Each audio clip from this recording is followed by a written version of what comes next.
Okay, हमारा जो chapter number 11 है dual nature of matter and radiation. तो उसमें हमें अभी कल जो वीडियो में हमने देखे तो वो हमने बताया था भाई फोटो इलेक्ट्रिक इमिशन के बारे में। बट हमारा एक मैटर वेव वो जो टॉपिक था वो बाकी था, ठीक है। तो वो जो मैटर वेव है, तो मैटर वेव में हमको ये स्टडी करना है कि अगर हमारे पास कोई एक मास पार्टिकल्स अवेलेबल है, अगर वो एक एटमॉस्फेयर में वो ट्रैवलिंग कर रहा है तो उसके पास कौन सा नेचर अवेलेबल है, मीन्स के कौन सी पैटर्न उसके पास अवेलेबल है। एक तो उसके पास एक मास पार्टिकल्स अवेलेबल है, तो वो जो जाएगा मीन्स के आप कोई भी आपके पास एक बॉल है उसको आप मीन्स के कोई हीट करवाएंगे तो वो एक स्टेटी डायरेक्शन में जाता है, ठीक है। वो एक पेनिटेट हो सकता है। बट आपने ऐसा कभी सोचा है कि क्या वो एक वेव पैटर्न में चल सकता है? ओबियसली वो वेव पैटर्न में चल सकता है, ठीक है। वो एक मैटर वेव आपको बताएगी। अगर वो एक वेव नेचर में चलता है तो उसके पास वो सारा फिनोमिना होना चाहिए कि जो वेव के पास अवेलेबल है, जैसे कि एक वेवलेंथ होनी चाहिए, उसकी एक फ्रीक्वेंसी होनी चाहिए, उसके पास एक इंटरफियरेंस का फिनोमिना वो डिस्क्राइब कर सकता होगा, ठीक है। वो ऐसे सारे जो फिनोमिना जो वेव के रिलेटेड है वो सभी सारे फिनोमिना एक मैटर पार्टिकल्स डिस्क्राइब करता है, तभी आप मानते हो कि भाई वो जो हमारा पार्टिकल्स है एक वेव नेचर में चलता है, ठीक है। ओके, तो हम फर्स्ट ऑफ ऑल हम देखते हैं कि भाई वेव, मैटर वेव। तो डी ब्रोगली ने डिस्क्राइब किया था दिस फिनोमिना, ठीक है।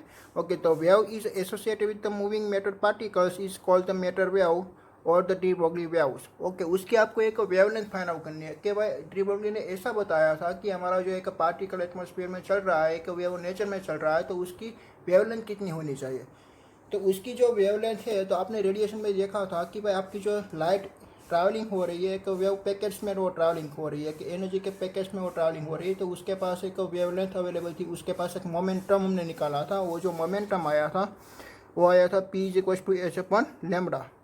तो डी ब्रोगली ने क्या किया कि भाई जो हमारा जो फोटो इलेक्ट्रिक इमिशन में उसका मोमेंटम निकाला था, तो इसमें से ही आपकी एक वेवलेंथ निकल जाएगी। आपको यहाँ से एक लैम्बडा को सब्जेक्ट बना देना है कि भाई λ हो जाएगा h/p, एंड p हमारा होता है मोमेंटम। तो मोमेंटम की इक्वेशन होती है मास इनटू वेलोसिटी। तो हमारा इक्वेशन बन जाएगा कि भाई h/mv, ठीक है। तो इसीलिए हमारा यहाँ पे इक्वेशन यहाँ पे लिखा है कि पहले h/mv और h/p।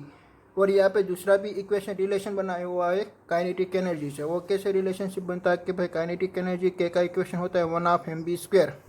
आपको यहाँ पे मोमेंटम बनाना है, तो मोमेंटम बनाने के लिए मैं क्या करता हूँ कि यहाँ पे मास के साथ मल्टीप्लिकेशन और डिवीजन कर देता हूँ। तो यहाँ पे बन जाएगा m²v²/m। तो जो m²v² है इसको हम बोलते हैं p²। तो यहाँ पे आ जाएगा p²/2m। तो k हम लिख सकते हैं कि भाई p²/2m। तो p हम लिख सकते हैं p² हम लिख सकते हैं 2mk। तो p आपका फाइंड आउट होगा √2mk, ठीक है। आपका p फाइंड आउट होगा √2mk। ओके, तो आप ये जो p √2mk फाइंड आउट हुआ है, इस वाली वैल्यू का आप लैम्बडा के टर्म में पुट कर सकते हो, λ=h/p में। तो आपका ये इक्वेशन फाइंड आउट होगा h/√2mk। ऐसा आपका एक इक्वेशन फाइंड आउट हुआ, ठीक है। वो जो इक्वेशन आया है वो रिलेशनशिप बता रहा है कि भाई वेवलेंथ और काइनेटिक एनर्जी की रिलेशनशिप। ओके, यहाँ पे लिखा है कि भाई where is a K is kinetic energy of the moving particles, the matter are independent of the charge on the material particles. यहाँ पे आप देख रहे हो कि भाई वो जो हमारा मैटर वेव है it is the independent of the charge particles, ठीक है। The smallest wavelength which the measurement is the possibles is that gamma ray. आप स्मॉलेस्ट वेवलेंथ भी इससे फाइंड आउट कर सकते हो। The wavelength of the matter wave associated with the microscopic particles. जो matter wave में माइक्रोस्कोपिक पार्टिकल्स होते हैं वो होते हैं इलेक्ट्रॉन, प्रोटॉन्स एंड न्यूट्रॉन्स। उसकी भी आप वेवलेंथ निकाल सकते हो इस वाली इक्वेशन से, ठीक है। तो उसका जो ऑर्डर आता है वो ऑर्डर आता है 10⁻⁻10 मीटर, मीन्स के एंगस्ट्रॉम, 1 एंगस्ट्रॉम जितनी उसकी वेवलेंथ कम आती है। The matter wave is represent the probability of find out the particles in space. The matter wave is propagates in the forms of wave packets with the group of velocity. मैंने आपको बताया ना कि आपकी जो एक लाइट वेव एटमॉस्फेयर में travel हो रही है, अगर आप कोई उससे आप इसके कोई मेटल के साथ आप इंसिडेंट करवाने वाले हो तो वो एक पैकेट्स के फॉर्म में चलती है। इसके पास एक एनर्जी का पैकेट्स अवेलेबल होता है और पैकेट्स के पास एक वेलोसिटी भी अवेलेबल होती है, और हमने उसके टाइप से उसका मोमेंटम भी निकाला था। और मोमेंटम हमारा फाइंड आउट हुआ था p=h/λ। The electron microscope works on the basis of the de Broglie waves, and the phase of the velocity of the matter wave can be the greater than the speed of the light, and the matter wave can propagate in the vacuums, hence they are the not mechanically wave, ठीक है, वो एक mechanically wave नहीं है।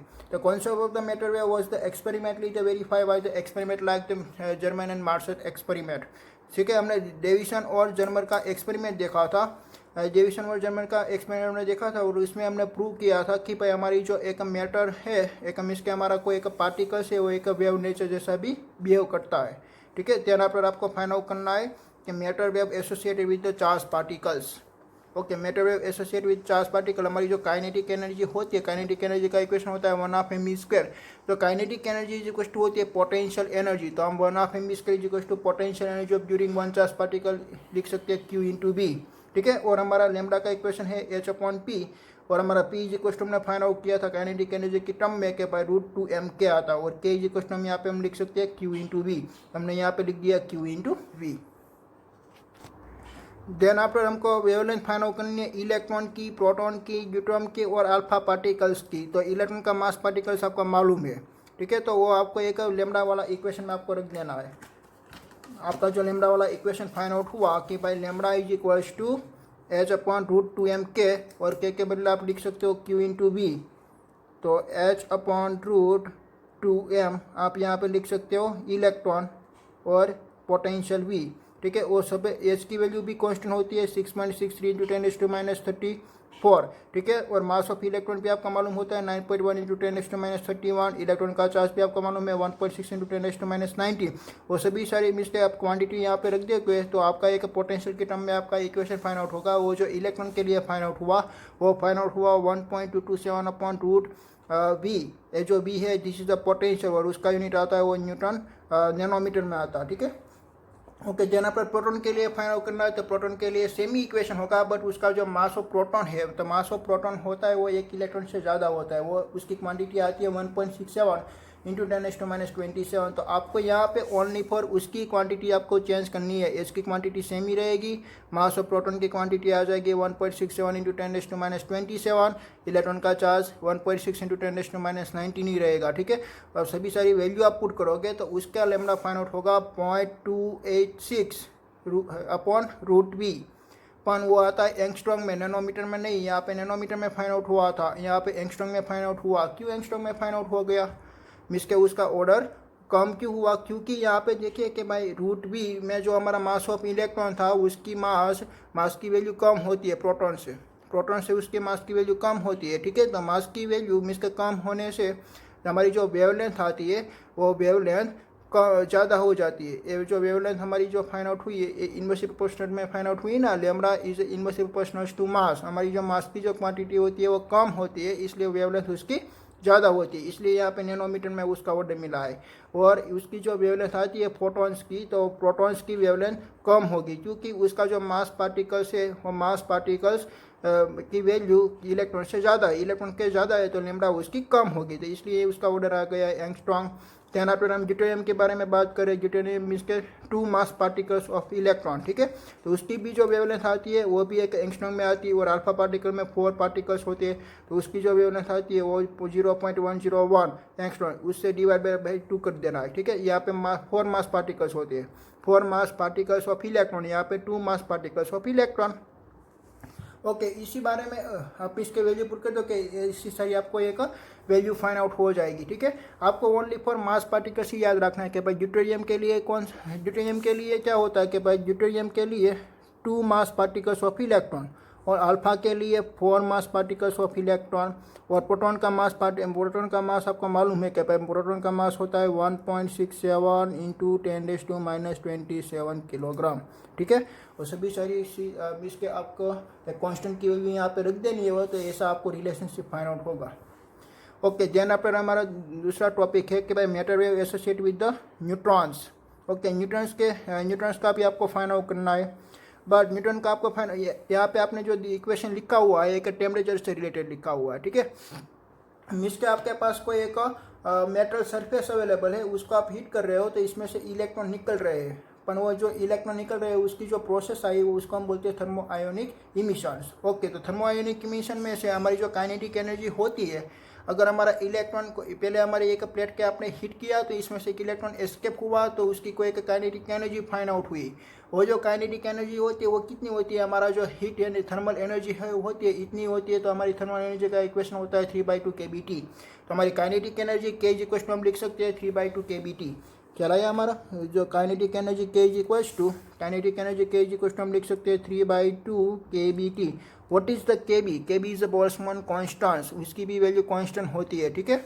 Okay, then after हमारा mass K उसकी एक wavelength find out करनी है। तो हमारी वेवलेंथ फाइंड आउट करने का हमारे पास इक्वेशन अवेलेबल है कि भाई lambda is equal to h/p। अगर हमको काइनेटिक एनर्जी दे रखी है तो उसका मोमेंटम हो जाता है √2mk, ठीक है।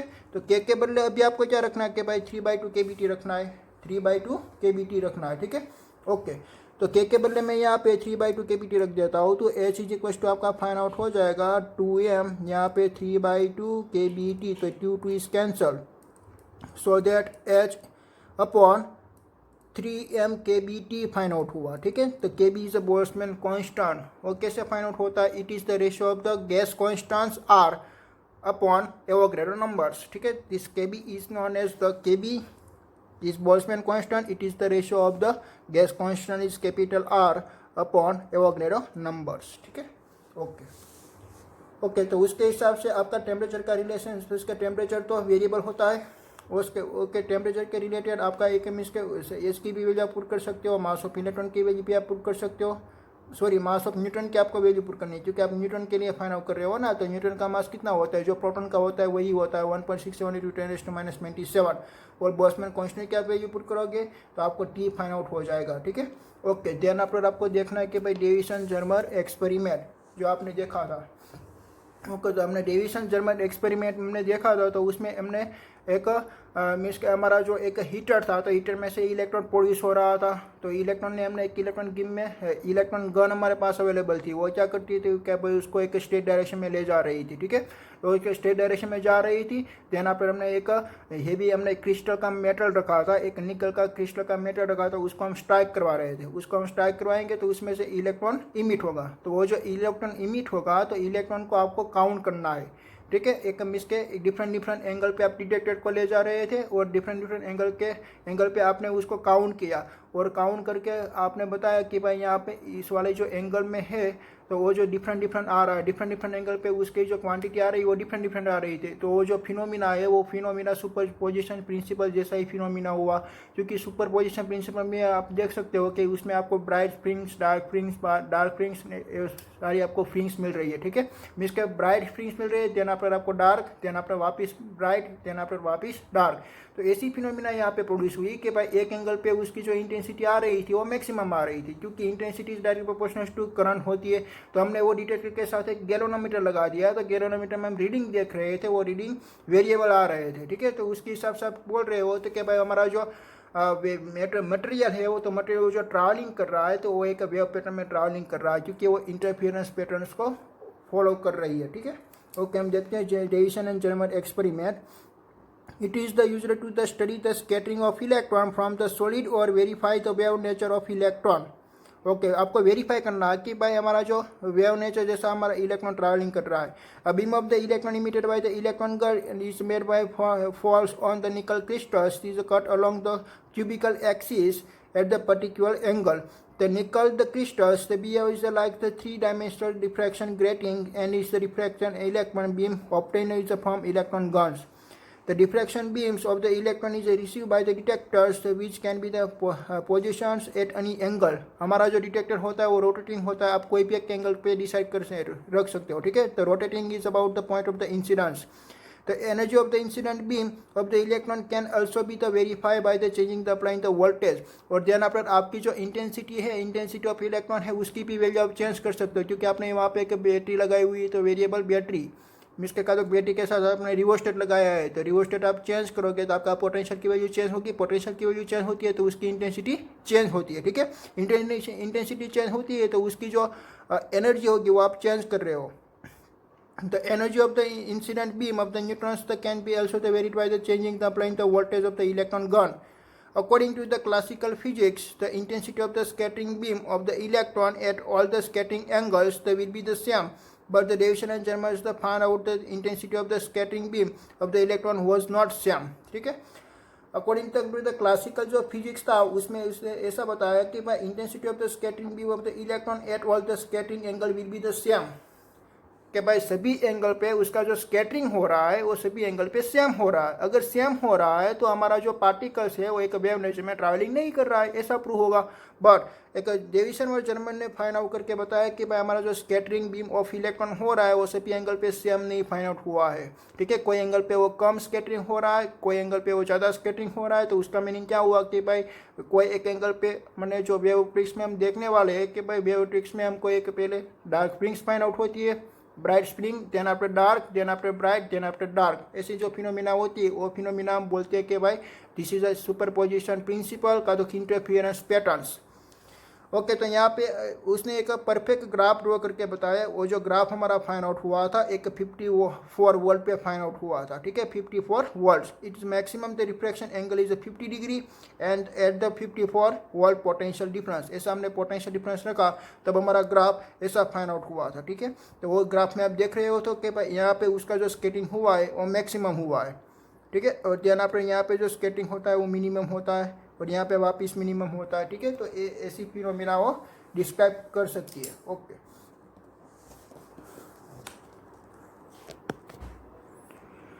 okay, if the de Broglie waves is accessed from the electron, then this will be the diffraction as X-ray. Using the Bragg's formula, 2d sin theta is equals to n lambda. इसी formula हमने wave optics में study करेंगे, ठीक है, 2d sin theta is equals to n lambda. So we can determine the wavelength of this wave where the d is equals to distance between the diffracting planes. The theta is equals to होती है 180 minus phi upon 2 is the Galenic angles of the incident beam is Bragg's angles, ठीक है। Okay, यहाँ पे आप figure में आप देख रहे हो तो वो इतना जो डिस्टेंस होता है वो डिस्टेंस हमारा यहाँ पे दिया हुआ है d, ठीक है, और यहाँ पे हमारी जो लाइट इंसिडेंट हो रही है वो रिफ्लेक्शन होकर वापस यहाँ पे चली जाती है, तो हमारा जो फाई एंगल फाइंड आउट हुआ, ठीक है। तो 180 में से हम उसको फाई को डिवाइडेड यहाँ पे कर देते हैं। ओके, देन आफ्टर आपको देखना है कि भाई एक्सरे, हमको एक एक्सरे देखना है। तो एक्सरे हमने एक इलेक्ट्रोमैग्नेटिक वेव में थोड़ा सा हमने स्टडी किया हुआ था कि भाई हमारा जो एक्सरे होता है वो भी एक one type of electromagnetic wave ही होता है। It is known as the electromagnetic wave is family member हम उसको बोलते हैं, ठीक है, क्योंकि उसकी भी जो एटमॉस्फेयर में उसको ट्रैवलिंग करवाएंगे तो उसकी भी स्पीड एक 3 × 10⁸ फाइंड आउट हो सकती है। तो कोई भी की जो स्पीड 3 × 10⁸ होती है, कोई भी हमारे पास वेव अवेलेबल है उसकी जो स्पीड 3 × 10⁸ होती है वो होती है इलेक्ट्रोमैग्नेटिक वेव। ओके, तो हम अभी एक्सरे के बारे में हम स्टडी करेंगे कि भाई X-ray was the discovery by the Roentgens. The X-ray are the produce when the fast moving electron in the strike the matter of the high atomic weight and the high melting point. हम एक fast हमारे पास electron है तो electron को हम strike कराएंगे एक heavy material के साथ, ठीक है, तो उसमें से जो एक वेव जनरेट होती है वो रे होती है X-ray. The phenomena of the thermionic emission is used to the produce the electron is the cooling tubes. हम फिनोमिना कौन सा यूज़ करेंगे, हमारा जो फिनोमिना है थर्मो आयोनिक फिनोमिना, वो हम उसको यूज़ करेंगे, ठीक है। आप जो इलेक्ट्रॉन को प्रोड्यूस करोगे ना तो उसमें से 3 टाइप का इमिशन होता है, एक थर्मो आयोनिक इमिशन होता है, एक फील्ड इमिशन होता है और एक फोटो इलेक्ट्रिक इमिशन होता है। अपन हम यूज़ कर रहे हैं एक थर्मो आयोनिक इमिशन, उससे हम इलेक्ट्रॉन प्रोड्यूस करेंगे, ठीक है। तो high order of the 10⁻⁻6 centimetres is maintains to be the produce is hard X ray. Okay, intensity of the x ray is directly proportional to the square the strength of the currents. जो हमारी intensity होती है, हमारी जो intensity of x ray की होती है वो is directly proportional to the square of current, वो आपको याद रखना है। In the filament which the heat of the cathodes the quality of the x ray is measures in the terms their the penetrating the powers and the depends upon the potential difference applying the voltage of the X ray tubes. जो हमारी जो quality होती है x ray tube की, x ray की जो quality होती है हम कैसे डिसाइड करेंगे कि भाई उसका जो पावर कितना है, ठीक है, उसकी जो पेनिट्रेटिंग पावर कितनी है, is depends and the potential difference is applied, उस पर भी वो डिपेंड है, ठीक है। ध्यान पर हम स्टडी करेंगे बाय प्रॉपर्टीज ऑफ एक्सरे, वो सारा आपको एक याद रखना पड़ेगा क्योंकि उसके रिलेटेड नीट में क्वेश्चन आते हैं, ठीक है, थियरी के रिलेटेड। ओके, ध्यान पर हम स्टडी करेंगे कि प्रॉपर्टी ऑफ द एक्सरे। तो X ray and the electromagnetic wave with wavelength range, वो जो वेवलेंथ रेंज है ये आपको याद रखनी है कि 0.1 angstrom to 100 angstrom. X ray are the invisibles, वो एक विजिबल नहीं है, ठीक है, एक विजिबल स्पेक्ट्रम में अवेलेबल नहीं है हमारा एक्सरे को हम विजिबल नहीं कर सकते, ठीक है। तो उसकी एक करेक्टरिस्टिक है this is invisibles. then after X-ray carrying no charge, so they are not deflected by the electric and magnetic field. उसके पास चार्ज अवेलेबल नहीं है तो वो एक मैग्नेटिक फील्ड और इलेक्ट्रिक फील्ड से वो डिफ्लेक्ट नहीं हो रहा है। Travel in the straight line with the speed is 3 × 10⁸ मैंने आपको आगे भी बताया कि भाई एक्सरे हमारा एक इलेक्ट्रोमैग्नेटिक वेव है तो उसकी स्पीड होती है वो होती है 3 × 10⁸। They obey the phenomena of the interference, reflection and polarization of light, क्योंकि एक वेव की पैटर्न में वो ट्रैवलिंग हो रही है, अगर आप उसको मीटर में स्ट्राइक करवा रहे हो तो एक मटेरियल के पैटर्न में भी ट्रैवलिंग हो रही है तो वो एक इंटरफेरेंस का पैटर्न भी ओबे करती है। ठीक है, दिस आयोनाइजेशन गैस, वो एक आयोनाइजेशन गैस है। ठीक है, दे इफेक्ट द फोटोग्राफिकली प्लेट, उसकी जो उसकी इफेक्ट उसको हम प्रॉपर्टीज है वो जो effect of the photographic plates. Then after 8, they can passing through the flesh and the blood, not the through bones. Okay, they produce the photoelectric effect and the Compton effect. They produce the photoelectric effect and Compton effect ये वो produce करिए। They are not easily in the radars as they are not reflected by the target. ठीक है, वो एक reflect नहीं हो रही है, वो एक रिफ्लेक्ट नहीं होगी। हमारी जो एक्सरे है वो एक रिफ्लेक्ट नहीं हो रही है। ठीक है, the types of the X ray, 2 type की हमारी एक्सरे होती है, एक soft X ray and then after hard X ray. Okay, तो पहले हम देखते हैं कि भाई सॉफ्ट एक्सरे की क्या करेक्टरिस्टिक है। कि भाई x ray is produce when the potential difference across the cathodes and the target is less than 20,000 volts. अगर हमने 20,000 वोल्ट जितना हमने दिया है तो हम उसमें से जो एक्सरे प्रोड्यूस होगी उसको हम बोलेंगे सॉफ्ट एक्सरे। तो उसका जो पावर होता है, पेनिट्रेटिंग करने का जो पावर होता है, मीन्स के जो हिट करने का पावर होता है तो वो लेस होता है उसको, इसलिए तो हम उसको बोल रहे हैं कि भाई सॉफ्ट एक्सरे है। ठीक है, और this are use in the field in medicine. आप जो मेडिसिन में एक्सरे करवा रहे हो, मेडिकल में जो एक्सरे करवा रहे हो उसमें जो सॉफ्ट एक्सरे को आप यूज़ कर रहे हो, मीन्स के उसका जो पोटेंशियल डिफरेंस रखा हुआ है वो 20,000 वोल्ट से कम रखा हुआ है तो उसका जो पेनिट्रेटिंग करने का जो पावर होता है वो एक कम होता है। ठीक है, तो वो आपको एक मीन्स के पेनिट्रेटिंग कम करेगा। यहाँ पर हार्ड एक्सरे होता है तो हार्ड एक्सरे में आपको क्या करना पड़ेगा भाई, ऑब्वियसली उसका पोटेंशियल डिफरेंस आपको हाई रखना पड़ेगा। तो आपने रख दिया कि भाई मोर देन 30,000, ये जो आपकी फिगर की जो वैल्यू होती है ना वो सभी आपको वैल्यू याद रखनी होती है क्योंकि उसके रिलेटेड आपका क्वेश्चन आ जाता है। ठीक है, नीट में। ओके, तो उसका जो टारगेट है तो इसके more than 30,000 volts, more than 30,000 volt जितना आपने पोटेंशियल प्रोड्यूस कर दिया उस कैथोड को दे दिया तो उसमें से जो इलेक्ट्रॉन जनरेट होगा तो उसका जो पेनिट्रेटिंग पावर होता है it is high, so that it is known as a hard x ray. ठीक है, and there is the low wavelength of the order. Okay, तो उसके पास फ्रीक्वेंसी एनर्जी ज़्यादा है, उसके पास पेनिट्रेटिंग करने की एनर्जी ज़्यादा है तो ऑब्वियसली हमारी जो एनर्जी होती है वो एक फ्रीक्वेंसी रिलेटेड होती है। अगर हमारी फ्रीक्वेंसी हाई है तो हमारी एनर्जी हाई है, बट अगर हमारी जो फ्रीक्वेंसी हाई है तो हमारी वेवलेंथ कम होगी। They have the low wavelength or the order of the 1 angstrom. They are usually in the field and the science or industries. ठीक है, देन आप हमको देखना है कि भाई x ray is spectra is 2 types, 2 type का एक्सरे का स्पेक्ट्रा होता है, एक is continuous and the characteristic x ray spectrum. Okay, तो हम फर्स्ट ऑफ ऑल देख रहे हैं कि भाई कंटिन्यूसली एक्सरे स्पेक्ट्रम। ओके, तो इसमें एक्सरे हमारा जो स्पेक्ट्रम हमने एटम्स में हम स्टडी करने वाले जो ब्लेमर ने पहले first of all find out किया था एक विजिबल लाइट के लिए।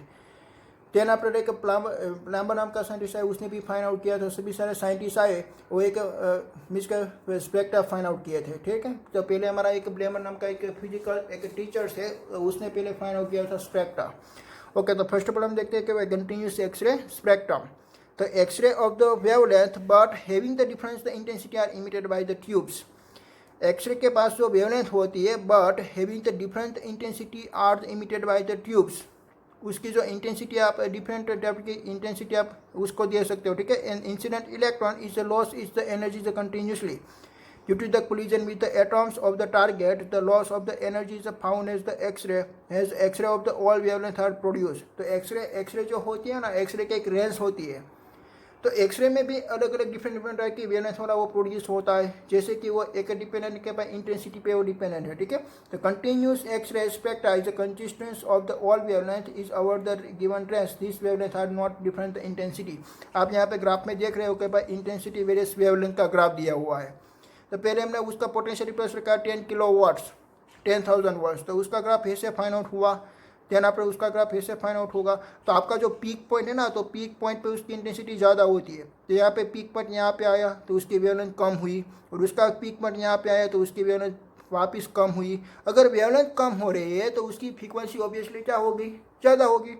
तो आप बता रहे हैं ना कि भाई उसका स्टॉपिंग पोटेंशियल आप इंक्रीज करोगे तो उसकी फ्रीक्वेंसी ज़्यादा होती है। आपने स्टॉपिंग पोटेंशियल उसका इंक्रीज कर दिया तो उसकी फ्रीक्वेंसी ज़्यादा हुई, मीन्स के उसकी एनर्जी ज़्यादा हुई, तो उसकी वेवलेंथ कंटिन्यूसली कम हो रही है, उसकी पीक पॉइंट की वैल्यू कंटिन्यूसली कम हो रही है, आप ग्राफ में देख रहे हो। ठीक है, आपने क्या किया भाई, उसका पोटेंशियल आप इंक्रीज करते गए तो उसकी फ्रीक्वेंसी इंक्रीज होती है, क्योंकि अपना स्टॉपिंग पोटेंशियल और फ्रीक्वेंसी के रिलेटेड में आपको मालूम है, अगर आपका स्टॉपिंग पोटेंशियल इंक्रीज हो रहा है तो एक फ्रीक्वेंसी पे डिपेंडेंट है, वो इंटेंसिटी पे डिपेंडेंट नहीं है। ठीक है, तो यहाँ पे देखिए, यहाँ पे मीन्स के उसकी फ्रीक्वेंसी, उसका जो आप एनर्जी इंक्रीज कर रहे हो तो उसकी फ्रीक्वेंसी इंक्रीज हो रही है, फ्रीक्वेंसी इंक्रीज हो रही है तो उसकी वेवलेंथ कम हो रही है, उसकी वेवलेंथ कम हो रही है, एक ग्राफ में आप देख रहे हो। ठीक है, okay, the maximum frequency or the minimum wavelength limit is due to the loss of the total energy of electron is during the single collisions। ये जो इलेक्ट्रॉन होता है ना, वो कोलिजन होता है, तो कोलिजन में से उसमें एनर्जी उसकी लॉस होती है और एक्सरे प्रोड्यूस होता है। ठीक है, ओके, देन आपको हमको इक्वेशन देखना है कि भाई 1/mv² is equal to H V maximum is equal to electron volt, हमारी kinetic energy is equal to potential energy, और जो वाला इक्वेशन है H mu maximum, this is the Planck equation H mu, तो एच सी अपॉन लेमडा हो जाएगा। यहाँ पे वी मैक्सिमम है तो लेमडा ऑब्वियसली मिनिमम ही होगा, तो H C upon lambda minimum is equal to V हम लिख सकते हैं, क्योंकि वी की मैंने यहाँ पे वैल्यू रख दिया, फ्रीक्वेंसी की वैल्यू होती है ना सी अपॉन लेमडा, देन अपना lambda minimum is equal to H C upon V होता है, बट यहाँ पे आपको इलेक्ट्रॉन वोल्ट में फाइंड आउट करना है, इसलिए मैंने यहाँ पे इलेक्ट्रॉन इसके H C upon E B M मैंने यहाँ पे रख दिया, और जो टर्म आएगी वो एंगस्ट्रॉम में फाइंड आउट होती है। ठीक है, देन पर आपको देखना है कि भाई कैरेक्टरिस्टिक ऑफ एक्सरे। ओके, ये सभी आपको एक रीडिंग वाला इक्वेशन है, आपको उसमें सभी आपका जो फिनोमिना होता है वो आपको ओनली फॉर याद ही रखना। ठीक है, ओके, तो फर्स्ट ऑफ ऑल है the view of the fast moving electron, आपको देखना कि भाई कैरेक्टरिस्टिक ऑफ एक्सरे। ठीक है, ओके, तो इसमें फर्स्ट ऑफ ऑल लिखा हुआ कि by few of last moving electrons having the high velocity penetrates the surface the atoms of the targets the materials and the knocked out of the trident bound electrons even from the inner the most shell of the atoms.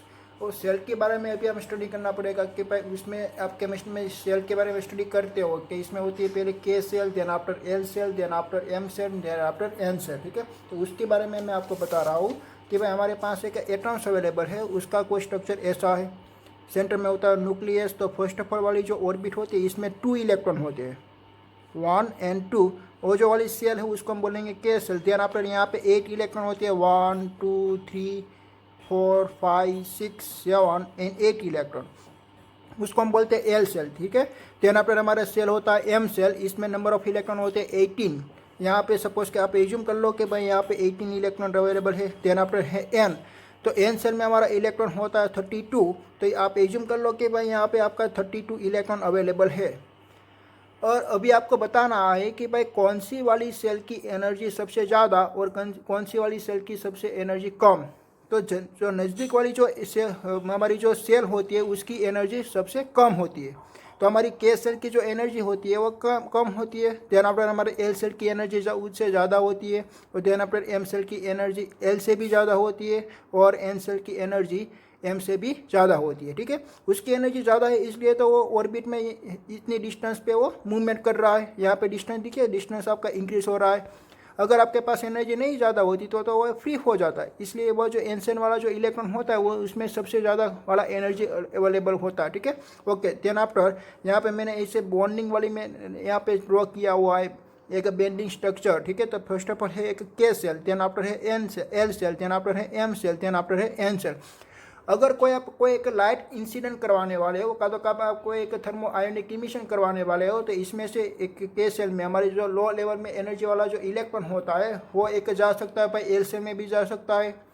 का तो अपने आगे means के बहुत ज़्यादा energy उसको supply कर दिया तो वो के सेल में से डायरेक्ट एम सेल में भी जा सकता है। अगर हाई एनर्जी आपने सप्लाई कर दिया तो वो के सेल में से डायरेक्ट एन सेल में भी जा सकती है। ठीक है, वो एक पर्टिकुलर एनर्जी लेवल पर ही वो जा सकती है। ठीक है, मैं सपोज कि मैं यहाँ पे एज्यूम करता हूँ कि भाई यहाँ पे के सेल में से एल सेल में से जाने के लिए उसके पास एनर्जी अवेलेबल होनी चाहिए कि सफिशिएंट एनर्जी होनी चाहिए कि भाई 10 जूल। अगर आप जो एनर्जी इंसिडेंट करवाने वाले हो कि भाई 11 जूल, तो 11 जूल आप करवाओगे तो वो यहाँ से यहाँ तक नहीं मिस के वो यहाँ से यहाँ तक चली जाएगी, बट आप इंसिडेंट करवाने वाले हो 9 जूल, तो वो सफिशिएंट एनर्जी नहीं है, इसलिए वो के सेल में ही रहेगी। ठीक है, और देन यहाँ पर आपको एनर्जी अवेलेबल है कि भाई के सेल में से एन सेल में जाने के लिए 15 जूल।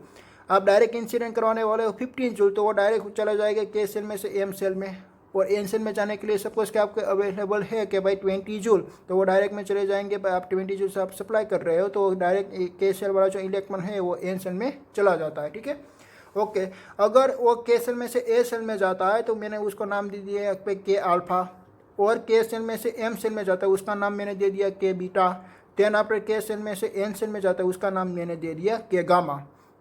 देन आफ्टर उसकी एनर्जी के रिगार्डिंग हम बातचीत करेंगे भाई कि हमारा जो के सेल के से डायरेक्ट एल सेल में गया हुआ उसकी एनर्जी के अल्फा कम होती है। देन आफ्टर के बीटा की एनर्जी ज़्यादा होती है और के गामा की एनर्जी ज़्यादा होती है। और आपको मालूम है कि भाई एनर्जी होती है वो एक डायरेक्टली प्रोपोर्शनल टू होती है फ्रीक्वेंसी से। तो ओबियसली आपको मालूम हुआ कि भाई के गामा वाली जो एनर्जी है वो सबसे ज़्यादा है, इसलिए उसकी फ्रीक्वेंसी ज़्यादा होगी, ठीक है। तो उसकी वेवलेंथ कम होगी, के गामा की वेवलेंथ कम होगी। तो वेवलेंथ आप कैसे निकालोगे? तो वेवलेंथ का इक्वेशन मीन्स कि आपके पास एनर्जी का इक्वेशन अवेलेबल है, E is equals to hc/λ। तो के सेल वाला में कोई एनर्जी अवेलेबल है, और एल सेल में भी कोई एनर्जी अवेलेबल है, एम सेल में भी कोई एनर्जी अवेलेबल है, एन सेल में भी कोई एनर्जी लेवल अवेलेबल है। बट आपका जो इलेक्ट्रॉन के सेल में था वो के सेल में से एल सेल में चले गए, तो आपका एनर्जी डिफरेंस फाइंड आउट हुआ, ठीक है। यहाँ पे मैंने नाम लिख देता हूँ भाई, this is E1, E2, E3 and E4। तो एनर्जी डिफरेंस आपको फाइंड आउट होगा कि भाई E2 minus E1। Obviously E2 की एनर्जी मैक्सिमम ही होगी, तो आपको डिफरेंस फाइंड आउट करना है, तो आप E2 माइनस E1 करोगे, ठीक है। तो ओके, आपको इसकी वेवलेंथ फाइंड आउट करना है, तो मैं यहाँ पे वेवलेंथ को मैंने सब्जेक्टिव बना देता हूँ। तो लैम्डा इज इक्वल टू मिल जाएगा आपको hc/ΔE, जिसका डेल्टा ई। अब हम वेवलेंथ के बारे में बातचीत कर रहे हैं, तो वेवलेंथ आई तो वो डिफरेंस ऑफ एनर्जी से इनवर्सली प्रोपोर्शनल टू में फाइंड आउट हुई। जिसका डिफरेंस कम उसकी वेवलेंथ ज़्यादा। तो आप देख रहे हो कि भाई के अल्फा जो है वो ओनली फॉर एम के सेल में से एल सेल में जा रहा है, तो उसके पास के अल्फा एनर्जी उसकी कम होती है, ठीक है। तो उसकी जो एनर्जी डिफरेंस अगर उसका कम आएगा तो उसकी वेवलेंथ ज़्यादा आएगी। यहाँ पे उसका डिफरेंस कम ही आने वाला है, ठीक है। और दूसरा आप देख सकते हो कि भाई के में से डायरेक्ट एम में चला गया, तो उसका जो एनर्जी डिफरेंस आया वो एनर्जी डिफरेंस इंक्रीज हो गया। एनर्जी डिफरेंस अगर इंक्रीज होगा तो लैम्डा उसकी कम होगी, अगर लैम्डा कम हुई तो उसकी फ्रीक्वेंसी ज़्यादा हुई, अगर उसकी फ्रीक्वेंसी ज़्यादा हुई तो एनर्जी डिफरेंस ज़्यादा हुआ। ये आप देख रहे हो, ठीक है। और इसी तरह से के सेल में से डायरेक्ट एन सेल में जाएगा, तो उसका जो डिफरेंस आया वो डिफरेंस एनर्जी का डिफरेंस ज़्यादा हो गया, एनर्जी का डिफरेंस ज़्यादा हो गया तो उसकी वेवलेंथ कम हो गई, ठीक है। तो वेवलेंथ कम हो गई तो उसकी ऑब्वियसली इसकी फ्रीक्वेंसी ज़्यादा हो गई। चला है आपको? तो मैंने यहाँ पे लिखा कि भाई लैम्डा के alpha is greater than, means के उसकी वेवलेंथ ज़्यादा होती है क्योंकि उसकी एनर्जी कम होती है। Then after less than K lambda K beta and then after less than K lambda K gamma. Okay, अभी हम आगे स्टडी करते हैं कि भाई सेकंड में यहाँ पे लिखा हुआ if the electron is striking the target is the eject electron from the K cell में से इजेक्ट हुआ है, मींस के लो एनर्जी लेवल में से इजेक्ट हुआ of the atoms in the vacancy is created in the K shell and electrons from the one of the outer shell is L shell. Okay, means K वो के cell में से L cell में जाता है तो यहाँ पे एक वैकेंसी क्रिएट कर देता है, ठीक है। is a jump to the K cell is the emitting the X-ray photons is the energy equals to the energy difference between the two cell। ये हमारी K सेल की भी कोई एनर्जी होती है और L सेल की भी एनर्जी होती है। तो ये हमारा इलेक्ट्रॉन मीन्स कि हमने कोई भी एक यहाँ से कोई भी मेथड से हमने उस एटम्स को एक कोई एनर्जी सप्लाई की, तो एनर्जी सप्लाई की तो K सेल वाला जो इलेक्ट्रॉन लो एनर्जी वाला जो इलेक्ट्रॉन था उसको एनर्जी सप्लाई हुई। तो एनर्जी सप्लाई होने से हमारा जो इलेक्ट्रॉन होता है वो एक्साइटेड हो जाता है, वो एक्साइटेड होकर एक हाई एनर्जी लेवल पे जाना चाहता है, तो मीन्स के वो के सेल में से एल सेल में आना चाहता है। अगर वो के सेल में से एल सेल में आ जाएगा तो के सेल में एक वैकेंसी क्रिएट कर देगा। तो उसकी जो वैकेंसी क्रिएट हुई मीन्स के वो जंप क्रिया, तो यहाँ पे वो ऑक्सीलेशन करना स्टार्ट कर देगा। अगर वो ऑक्सीलेशन करता है तो कोई भी चार्ज पार्टिकल आपका ऑक्सीलेशन करता है तो इसमें से एक वेव जनरेट होती है, this wave is known as x ray, ठीक है। तो यहाँ से एक्सरे प्रोड्यूस हुई, तो एक्सरे के पास कितनी एनर्जी होगी कि भाई जितनी एनर्जी आप सप्लाई कर रहे हो के सेल में से एल सेल में इलेक्ट्रॉन लाने के लिए मीन्स कि उसकी एनर्जी का डिफरेंस, ठीक है, इतनी एनर्जी उसकी एक्सरे की एनर्जी होगी, ठीक है। ओके, देन पर हम आगे स्टडी कर रहे हैं कि भाई similarly if an the electron of the M shell jump to the K shell. तो सिमिलरली ऐसा ही होता है ना कि भाई के एम सेल में से हम के सेल में जाते हैं, तो आपका कोई पहले के सेल में से डायरेक्ट एम सेल में चला गया तो वो एम सेल में नहीं रह पाता है, वो वापस वो के सेल में आ जाता है। तो उसकी बीच का जो डिफरेंस, इन दोनों की बीच का जो एनर्जी का डिफरेंस आया वो के और एल से ज़्यादा होगा। क्या लाया? के और एल से उसका ज़्यादा होगा। तो इसमें से जो एक्सरे प्रोड्यूस होगा वो एक हाई पावर वाली एक्सरे प्रोड्यूस होगी। ओके, तो similarly if the electron is from is the M shell to jump to the K shell the x ray is the photons of the high energy is emitted. क्या लाया आपको? तो उसकी x ray के पास जो एनर्जी थी वो हाई थी क्योंकि उसकी जो एनर्जी डिफरेंस आई दो सेल की जो एनर्जी डिफरेंस आई वो ज़्यादा आ गई, तो ऑब्वियसली उसकी जो एनर्जी होगी वो हाई होगी। तो x ray is the photons emissions is given the K alpha K beta K gamma is lines of the K series of the spectra. मैंने यहाँ पे के सीरीज ऑफ स्पेक्ट्रा ड्रॉ किया हुआ है। Then after, if the electron is striking the target, eject the electron from the n cell of the target atoms. The electrons from the m n the cell jump to the L cell so that the X-rays, the photons of the lesser energy are emitted. This photon is from the L series spectra. ऐसे ही आपकी L series spectra find out होती है, ठीक है। Okay, in the similar way is a find out to the M series spectra, N series spectra, ठीक है। and intensity the wavelength graph is given by, okay, तो उसकी wavelength में आपको मैं ड्रॉ करता हूँ कि भाई K सीरीज की वेवलेंथ होती है वो सबसे ज़्यादा होती है, देन आपने L सीरीज की कम, देन आपने M सीरीज की उससे भी कम आती है, ठीक है। ओके, तो यहाँ पे इंटेंसिटी के बारे में बातचीत कर रहे हैं, इंटेंसिटी और वेवलेंथ। ओके, तो यहाँ पे लैम्बडा मिनिमम है, उसकी K सीरीज का जो वेवलेंथ होती है वो उसकी मिनिमम होती है, ठीक है। देन आपने एल सीरीज़ की थोड़ी ज़्यादा होती है वेवलेंथ। देन आपने यहाँ पे मिस के एल सीरीज़ आपको फाइंड आउट हुआ स्पेक्ट्रा, यहाँ पे के सीरीज़ का स्पेक्ट्रा आप देख रहे हो, ठीक है। ओके, नेक्स्ट आपको देखना है कि भाई मोसिस लॉ। देन आपने हमको देखना है कि भाई मोसिस लॉ, जो मोसिस लॉ बता रहा है वो एक रिलेशनशिप बता रहा है हमारा फ्रीक्वेंसी और एटॉमिक नंबर का, ठीक है। तो हमारी जो फ्रीक्वेंसी और एटॉमिक नंबर का जो रिलेशनशिप आया वो एक डायरेक्ट प्रोपोर्शनल टू का रिलेशनशिप आया। मीन्स कि हमारा जो एटॉमिक नंबर हम इंक्रीज करके जाएंगे, हमारा एटॉमिक नंबर हम इंक्रीज करके जाएंगे तो उसकी फ्रीक्वेंसी इंक्रीज होती है, तो उसकी एनर्जी इंक्रीज हुई। एटॉमिक नंबर इंक्रीज हुआ तो उसकी एनर्जी इंक्रीज हुई, ऐसे प्रूव हुआ, ठीक है। ओके, हम देखते हैं कि भाई mostly the study the characteristic the x ray spectrums of the number of the heavy element.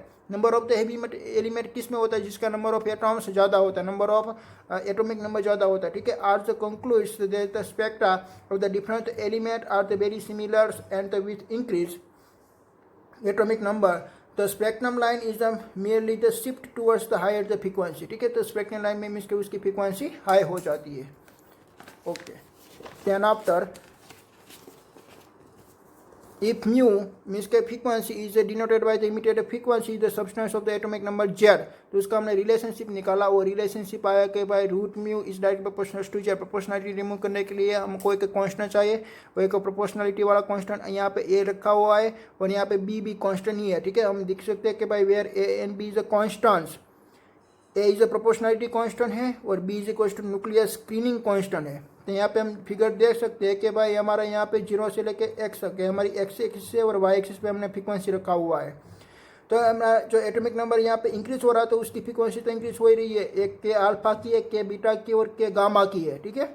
ऐसे हमने यहाँ पे फिगर ड्रॉ की है। और दूसरे में हमारा जो b था तो b हमारा इंक्रीज हो गया, तो हमारा b मीन्स के कम होता है के सीरीज के लिए, ए सीरीज़ के लिए उससे ज़्यादा होता है और एम सीरीज़ के लिए उसके ज़्यादा होता है, ठीक है। उसका गैपिंग ज़्यादा होता है, ख्याल है आपको। एम के सीरीज़ के लिए कम, एल सीरीज़ के लिए थोड़ा ज़्यादा और एम सीरीज़ में थोड़ा ज़्यादा, ख्याल है आपको। Okay, the intersecting the along the x axis is denoted with the constant b. This law is the established the atomic number is the characteristic properties of an atoms. The atomic number of the copper, Ag and platinum were the established to be the उसका atomic number A है. This law is to be the discovery the new the element like the probabiliums, hafniums and the ruthenium. ये हमारा new elements available. The mostly the law is according to the Bohr's theory is the spectrum line. हमने Bohr's theory का spectrum line देखा था ना, उसका equation के पाए 1 lambda is equals to r 1/n1 square minus 1/n2 square, ऐसा हमारा इक्वेशन था। बट यहाँ पे r के बदले यहाँ पे हम लिख सकते हैं r into Z minus be all square, ठीक है। ओके, तो हमारी जो एनर्जी हमको फाइंड आउट करनी है तो एनर्जी का इक्वेशन होता है एच म्यू और म्यू इज इक्वल टू होता है सी अपॉन लेम्बडा। तो यहाँ पे आपको एच सी अपॉन लेम्बडा, तो 1/λ का ये इक्वेशन है, तो एच सी अपॉन ये इसका इक्वेशन आ जाएगा r H C Z minus B square, वहाँ पे 1/n1 square minus 1/n2 square. ये b क्या है ये आपको मालूम पड़ा कि भाई यहाँ पे के सीरीज़ के लिए आपको b रखना है 1, एल सीरीज़ के रखना है 7.4 और एम सीरीज़ के रखना है 19.2। ओके, यहाँ पे आपका मैटर वेव फिनिश हुआ।